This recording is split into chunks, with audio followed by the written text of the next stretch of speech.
Assalamualaikum warahmatullahi wabarakatuh. Halo para pemburu spoiler dimanapun kalian berada. Seperti biasa saya akan mengajak Anda semua untuk membahas sebuah alur film. Film ini menceritakan tentang seorang malaikat yang berkhianat. Ia menentang perintah Tuhan yang hendak menghabisi seluruh umat manusia di muka bumi. Karena di bumi sudah tidak ada lagi manusia yang berbuat baik. Pertumpahan darah di mana-mana, korupsi membabi buta, slot merajalela, wanita-wanita tobrut semakin menggila, dan masih banyak yang lainnya.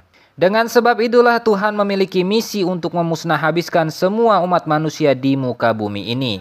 Lantas, kenapa si malaikat satu ini menentang perintah tersebut? Ya, karena misi penghabisan umat manusia kali ini dilakukan tidak dengan cara pada umumnya, seperti melalui bencana alam mungkin atau sejenisnya. Melainkan Tuhan akan mengutus para malaikat berbondong-bondong turun ke muka bumi dan menghabiskan manusia dengan cara merasukinya. Karena itulah malaikat yang satu ini berkhianat dengan Tuhan, dengan tujuan untuk menolong semua umat manusia. Oke, terlalu panjang mukadimahnya. Bagaimana kelanjutan ceritanya? Nih, begini ceritanya.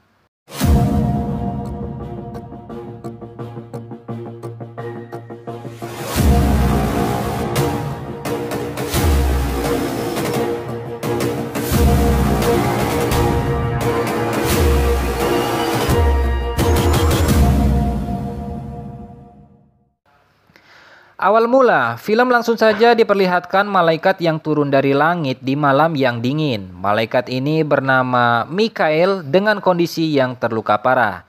Ia memotong kedua sayapnya untuk memutuskan berhenti menjadi seorang malaikat. Terlihat Mikael ini memasuki sebuah gudang senjata, di mana pertama-tama ia menjahit luka bekas sayapnya yang telah ia potong.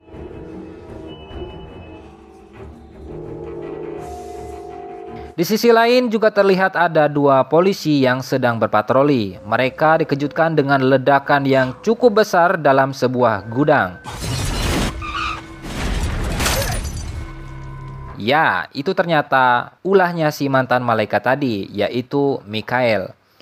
Kedua polisi itu pun berusaha menghentikan Mikael. Karena waktunya tak lama, terpaksalah Mikael ini melawan polisi itu. Sedangkan secara bersamaan, polisi satunya secara tiba-tiba dirasuki oleh malaikat lain.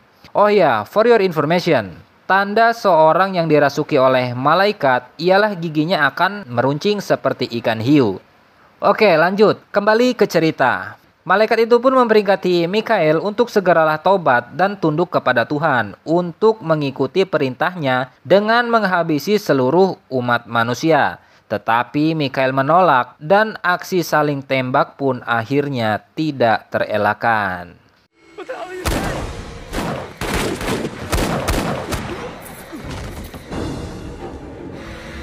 Setelah berhasil mengalahkan manusia yang dirasuki itu, Mikael pun pergi dengan membawa banyak senjata menggunakan mobil polisi tadi. Di perjalanan, di setiap bangunan yang dilalui oleh si Mikael, secara otomatis seluruh lampunya akan padam. Pertanda bahwa perang antar malaikat dan manusia pun akan dimulai. Scan berpindah, di mana terlihat seorang pria bernama Jeb dan seorang wanita bernama Shirley. Yang mana Shirley tengah hamil 8 bulan tanpa seorang ayah. Sementara Jeb selalu mengkhawatirkan Shirley yang tengah hamil itu. Dan dia siap membantu Shirley walaupun sebenarnya itu bukanlah cabang bayi kandungnya. Di sisi lain kita diperlihatkan dengan sosok pria yang merupakan ayahnya si Jeb. Anggap saja kita sebut dengan nama Mang Ucup. Ia mempunyai restoran di tengah gurun pasir. Yang uniknya restoran ini, ia memiliki pelanggan atau customer hanya jika ada orang yang tersesat di jalan itu saja. Seperti salah satunya wanita cantik dan seksi ini. Cewek ini bernama Audrey. Ia bersama ayah dan ibunya karena kini mobilnya sedang rusak. Tak lama berselang, pelanggan baru pun bertambah. Terlihat seorang pria bernama Kyle yang juga nampaknya sedang tersesat mencoba meminjam telepon kepada Shirley yang saat itu sedang merokok di dekat restoran. Yang mana sebenarnya Shirley hanyalah pelayan di restoran miliknya Mang Ucup. Nah, si Mang Ucup ini sebenarnya sudah berulang kali memperingati Shirley agar tidak merokok lagi. Mengingat kini ia tengah hamil tua. Tapi bukannya mendengar nasihat itu, ia mengatakan bahwa dia juga dulunya seorang perokok. Ya, walaupun kini telah berhenti merokok lebih dari 2 tahun yang lalu ya. Dikarenakan sudah sangat lama menunggu, ayahnya Audrey pun menanyakan kepada Mang Ucup apakah mobilnya telah selesai diperbaiki. Lantas Mang Ucup pun menemui si Jeb yang faktanya si mobil tidak dikerjakan sama sekali. Karena si Jeb disibukkan dengan berbagai macam persiapan untuk kelahiran anaknya si Shirley ini. Hal itu jelas membuat Mang Ucup agak sedikit marah karena ia lebih mementingkan anaknya orang lain. Tak lama dari itu keanehan pun mulai terjadi di mana terlihat dari kejauhan seperti ada kepulan asap diikuti dengan suara gemuruh serta langit yang menghitam. Jelas itu bukan awan. Panik akan hal itu, mereka pun segera mengecek televisi, namun tidak ada siaran melainkan hanyalah himbauan-himbauan darurat. Begitu juga dengan sinyal telepon dan saluran radio di tempat itu, semuanya menjadi kacau. Tiba-tiba tak lama kemudian mobil tersesat bertambah satu lagi, yang di dalamnya ternyata seorang nenek-nenek rempong yang masuk ke dalam restoran dan kemudian memesan makanan steak atau daging. Tetapi tidak perlu dimasak atau dia meminta dalam keadaan mentah saja. Dan OP-nya lagi si nenek ini, ia mengenali namanya Shirley padahal belum pernah ketemu sebelumnya. Ketika Shirley menghidangkan pesanannya, ia mengatakan dengan tegas bahwa anak yang ada di dalam kandungan Shirley itu akan mati. Mendengar perkataan nenek tua itu, sontak membuat satu ruangan itu marah, begitupun juga dengan Shirley. Ibu Audrey yang mencoba menghentikan ucapan nenek tua itu malah juga dikata-katain oleh si rempong tadi. Ayahnya Audrey yang marah mendekati nenek itu dan tiba-tiba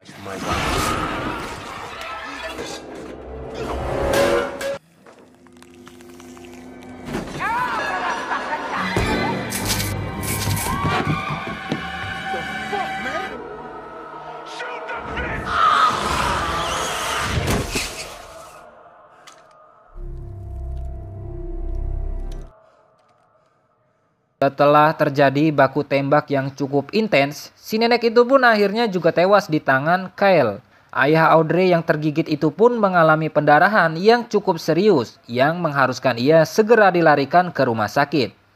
Tapi di tengah perjalanan, asap yang terlihat dari kejauhan tadi itu ternyata bukanlah kepulan asap, melainkan jutaan lalat yang membuat mereka tidak mampu untuk melewatinya. Dan akhirnya mereka memutuskan untuk kembali lagi ke restoran. Tak lama kemudian datang lagi sebuah mobil polisi yang secara tiba-tiba berhenti di tempat mereka. Dan ternyata itu adalah Michael yang kini mereka harus berhati-hati terhadap kedatangan orang baru karena melihat kejadian pada nenek tua tadi. Seraya memastikan kalau Michael tidak seperti nenek tua tadi, mereka harus memeriksa gigi pelanggannya. Jika bergigi seperti ikan hiu, berarti sama seperti nenek tua tadi. Setelah merasa cukup aman, Michael pun mengingatkan mereka semua bahwa akan datang lagi sosok-sosok seperti nenek itu. Maka kita tidak punya banyak waktu untuk mempresentasikan itu terlalu lama. Michael kemudian memberi mereka semua senjata. Di saat malam pun tiba, secara tiba-tiba listrik di sana pun mati. Melihat bahwa ada satu akses menuju ke arah loteng, mereka pun bergegas menuju ke sana untuk memantau pergerakan mencurigakan yang akan muncul. Ya, benar saja, tak lama dari itu datanglah Mang tukang es krim.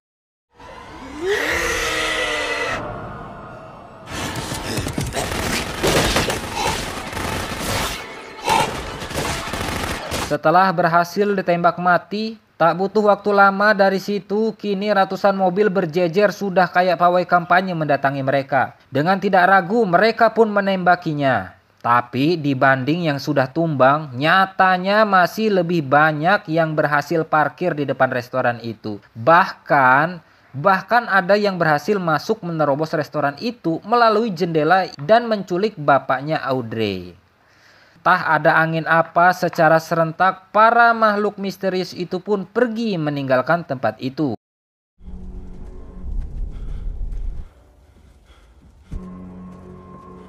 Si Michael pun mengatakan bahwa itu semua belum berakhir. Ia juga menjelaskan biasanya Tuhan akan mengirimkan bencana alam untuk menghukum manusia. Tapi untuk kasus kali ini tentu saja berbeda. Tuhan mengirimkan makhluk yang bisa merasuki manusia, bukan jin atau setan, melainkan para malaikat. Mereka yang mendengar hal itu tentu saja tidak percaya kepada Mikael. Ya, secara malaikat kan makhluk baik ya. Bagaimana bisa engkau mengetahuinya? Mikael mengatakan, setidaknya sampai dengan kemarin malam, saya masih berada di pihak mereka. Sontak jawaban itu makin membuat mereka bingung. Pertama, ada malaikat merasuki manusia dan membunuhnya. Dan sekarang ada malaikat dengan wujud manusia. Lantas apakah kedatanganmu di sini untuk melindungi kami seperti di film-film? Jawabannya juga tidak. Mikael menjawab, katanya dia hanya ingin melindungi cabang bayi yang ada di perut si Shirley. Karena yang mereka incar sebenarnya adalah bayi yang sedang dikandungnya. Karena si bayi Shirley ini adalah harapan satu-satunya untuk manusia tetap hidup.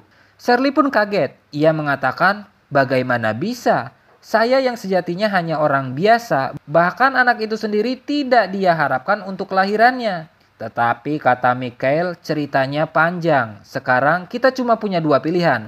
Anak itu lahir atau umat manusia akan binasa. Percaya atau tidak, yang jelas ini belum berakhir. Karena serangan barusan adalah serangan kloter ke-1 untuk menguji kekuatan kita. Sedangkan serangan selanjutnya adalah untuk menguji kelemahan kita. Maka Mikael pun mengatakan bahwa kita harus segera membentuk jadwal piket, upaya berjaga-jaga di atas loteng. Scan berpindah di mana Mikael mendekati Jeb yang tengah sendirian. Jeb bertanya, sebenarnya apa pekerjaanmu? Mikael pun menegaskan bahwa dulu ia adalah jenderalnya para malaikat. Kami ditugaskan untuk meluluh lantahkan semua umat manusia.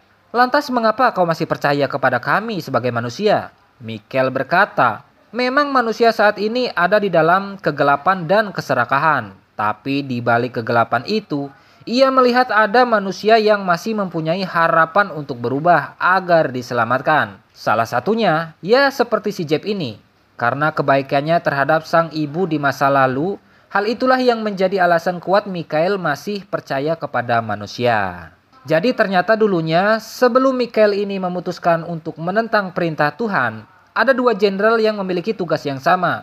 Satunya bernama Jibril. Ia memiliki julukan si paling penjilat. Karena apa? Ya karena apapun tugasnya akan ia sikat. Tapi Mikael yang memutuskan untuk mencegah, katanya sudah terlambat. Perintah sudah digaungkan, begitupun anjing surga sudah dikerahkan. Anjoy. Mang Ucup yang giliran berjaga saat itu, ia malah ketiduran. Hal ini tentu dimanfaatkan oleh sang malaikat untuk menyerang kelemahan ibunya Audrey dengan memunculkan kembali suaminya yang telah diculik, di mana ceritanya ia sedang meminta tolong di luar. Ia pun segera membuka semua brigade itu berlari menuju keluar dan alhasil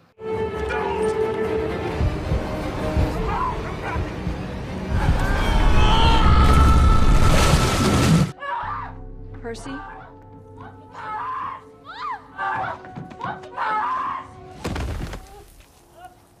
Malam harinya, ketika jadwal Kyle dan Audrey yang berjaga malam, tiba-tiba terlihat sebuah mobil yang datang. Tapi ia terlihat normal. Dengan penuh kepanikan, dia terburu-buru mengisi bensin. Tidak lama dari itu pun, mobil lain pun mulai berdatangan dan mengerumuni mereka berdua.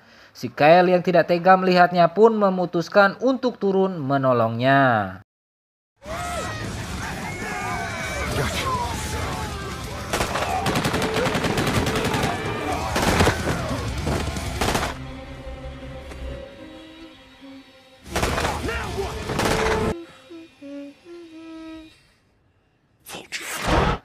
Si Kyle pun sepertinya wasted. Gobloknya si Audrey, dia malah ikut turun dan pada akhirnya harus terjebak di dalam mobil.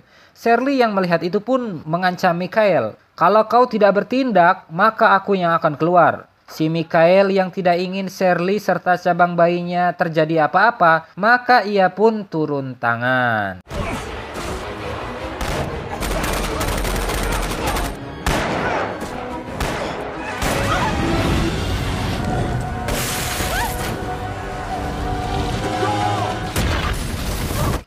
Tiba-tiba lampu kembali mati. Belum juga membereskan si bocil, si Shirley nampaknya sudah akan brojol. Proses persalinan pun dilakukan ala kadarnya. Meski mereka ini bukan bidan, tapi berhasil membantu Shirley untuk melahirkan dengan normal. Shirley yang belum bisa menerima kehadiran anaknya, tidak mau menggendong anaknya, sehingga si Audrey membawa bayi itu ke ibunya, di mana dia berpura-pura lumpuh dan sambil mencoba melepaskan ikatannya. Sementara di luar, para makhluk yang sedang kesurupan tiba-tiba meringis dan ketakutan setelah mendengar tangisan si bayi. Michael menjelaskan kalau mereka tidak akan berani mendekat karena itu di luar kapasitasnya. Tapi bukan berarti masalah ini sudah selesai. Tuhan akan mengirimkan pasukan kloter ketiga yang mampu mendekati si bayi dan kedudukannya sama dengan Shirley, dan malaikat itu bernama Jibril. Jadi si anak ini tidak ada yang spesial dari dirinya, malah dia sudah ditakdirkan untuk tidak dilahirkan ke dunia. Tapi dengan melawan takdir tersebut, kelahiran yang mampu merubah masa depan. Selama dia hidup dan dididik dengan benar, maka akan ada harapan bagi umat manusia untuk tetap eksis di dunia ini. Tapi tiba-tiba bayi itu direbut oleh ibunya Audrey. Ia berkata akan menyerahkan bayi itu supaya kita semua bisa terbebas. Karena ya, sebenarnya bayi inilah yang mereka inginkan. Singkatnya, tak lama dari itu Jibril pun berhasil mendarat di muka bumi. Michael memerintahkan si Jeb untuk tetap fokus saja pergi dan menyelamatkan bayi itu. Biarkan urusan ini ia yang akan menanganinya. Si Michael mencoba bernegosiasi dengan si Jibril. Pasti ada cara lain untuk menyelesaikan masalah ini. Tapi si butok yang sudah terlanjur kekeh, dia tetap akan menyelesaikan requestan ini sesuai dengan SOP.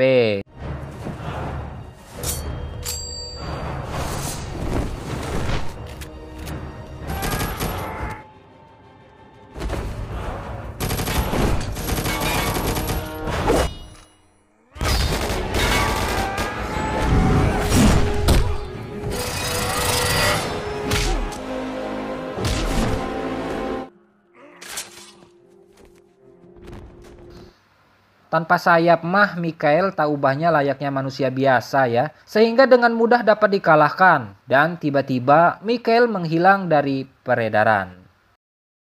Scan berpindah di mana si Jibril muncul di depannya si Jeb. Si Jibril pun kaget melihat si Michael yang kembali menjadi malaikat. Padahal Michael ini sudah membangkang dengan perintah Tuhan.